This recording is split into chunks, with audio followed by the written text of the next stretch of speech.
دوستان عزیز، این روزها در واپسین روزهای سال قرار گرفته ایم. این سال هم گذشت. این سال هم حالت و عملکرد انسانها خیلی رنگارنگ به نظر می رسیدند. این سال خیلی از آدمان تاختند، خیلی از آنها باختند. آدمانی بیشمار سوختند، تعداد زیاد ساختند. گروه نفس کشیدند، اما گروهی دیگر از نفس کشی باز ماندند.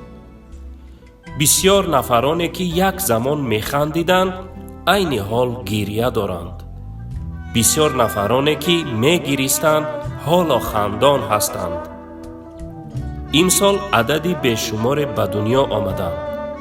همزمان تعداد زیادی از عالم رحلت نمودند. آنهایی که به عالم هستی آمدند ابدی نخواهند ماند. آنهایی که از دنیای فانی رفتند تا ابد نتوانند برگشت. زندگی خیلی سخت و مشقتبار است، اما گاهی به سختی‌هایش می ارزد.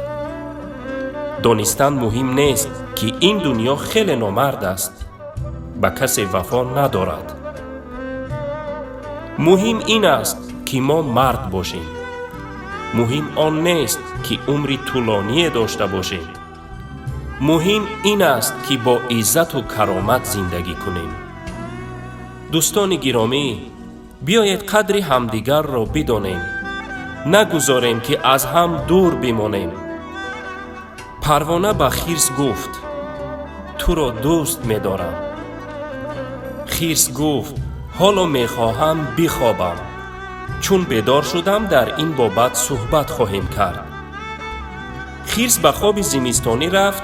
او نمیدانست که عمر پروانه تنها 3 روز است. همدیگر را دوست داشته باشیم. شاید فردا فرصت محبت به ما دست ندهد. آدمان زنده به گل و محبت نیاز دارند، ولی ما گاها برعکس عمل میکنیم. به زیارت مرده ها می رویم و برایشان گل می بریم، اما به آسانی فاتحه زنده ها را می خوانیم. بزرگداشت مرده ها را جشن می گیریم، ولی به قدر زنده ها نمی رسیم. گاها فرصتی با هم بودن کمتر از عمر شکوفه هاست.